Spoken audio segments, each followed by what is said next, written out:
MLB Central. Mark DeRosa's with us inside Studio 42. It's a show that I never miss. There were so many great segments on that morning show. Dr. D-Row. Oh, to name one. At some point, can we bring that intro back? No. It's the greatest thing ever. But you did a hitting demo with Josh Donaldson that I think everyone in the sport was talking about. You got a lot of buzz, right? AL MVP, reigning AL MVP. You don't get a tutorial from him free of charge. So a lot of people are still talking about, we want to show you a portion of that hitting demo. Donaldson and D-Row in 42. Watch. And you're thinking of creating bat speed with your shoulders, not your hands. Yeah, the term that I like to use is effortless bat speed. There's times when it looks like I'm swinging hard, but for me to actually to produce that swing, it's not taking a lot of energy from me.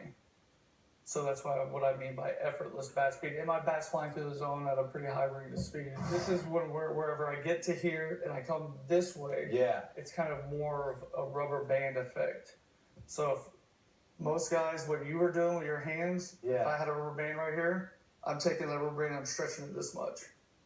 When maybe you have this much power, but that's all you're using of it. What I'm trying to do is I'm trying to max out my power and stretch that. Yeah, I'm just trying to stretch that band and still create the timing of being able to hit the pitch. Because it's easy to do it. It's easy to do it on the tee every day. It's easy. Show me. Get side angle if you can on him and show me what you mean where the rubber band. So you're creating.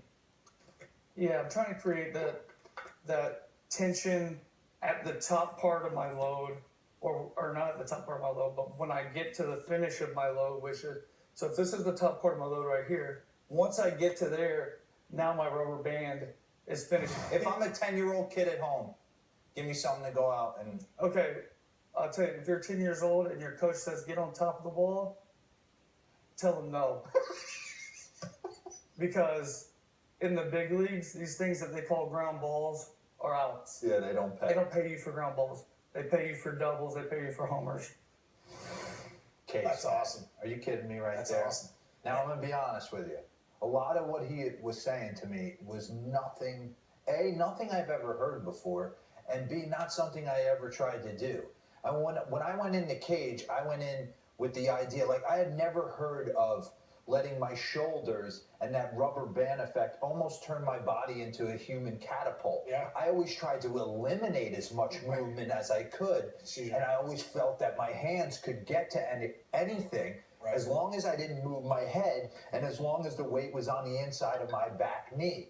Now, I want to run the tape of him just hitting couple of home runs real quick, one in Canada Day in the red jersey. I mean, you want to talk about, you hear big leaguers talk about getting your hack off.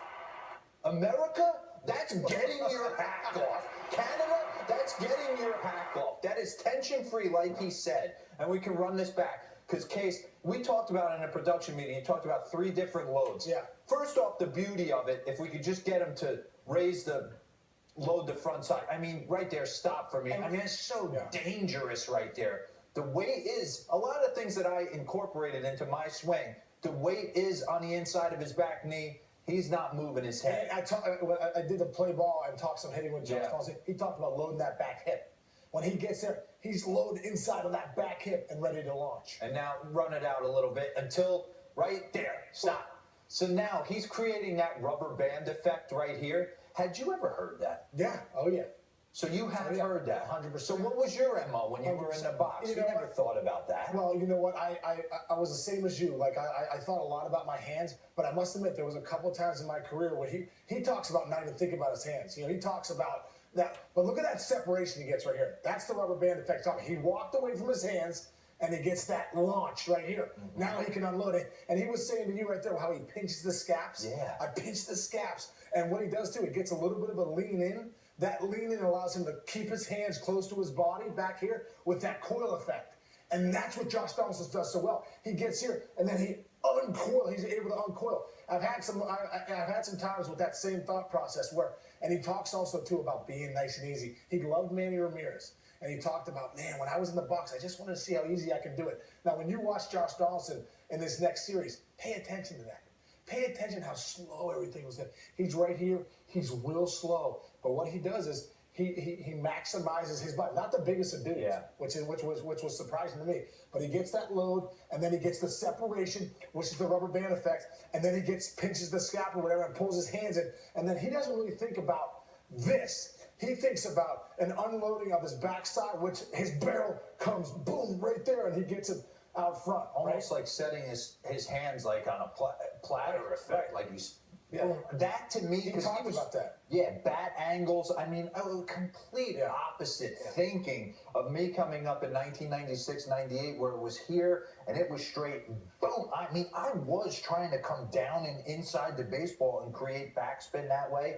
So I want you to lock in, like Kay said, lock in on him. He's got numbers against Kluber. He's got numbers against everyone. He's a reigning AL MVP. And when we finish, can we just run that and you want to see whip appeal at its finest? Bam! Oh my God! Give it racket again one more time, can you? And he goes second deck routinely. You know what this is? This is second deck right here. Run it again. Get off me, baseball. See you later. Explosion. God, he's fun to watch. That's impressive. Get back. That's impressive. That was outstanding. And I don't think people really knew that he was as deep of a thinker in the box. Could you think about that many things and still be productive at the plate? He doesn't. He doesn't think about that stuff. He thinks about this stuff right here when his tee work and it's about 4 o'clock and he's like wham, wham, wham in the cages.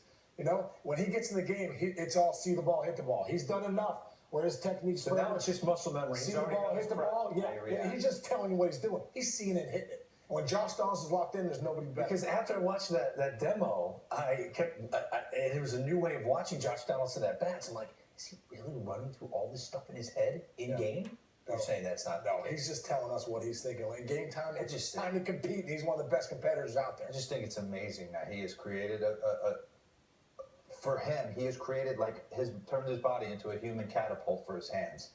Man, it makes sense. It works. It makes sense. It's fun to watch. A great defender at third base and running the bases is highly entertaining as well. Yeah, still ahead of MLB.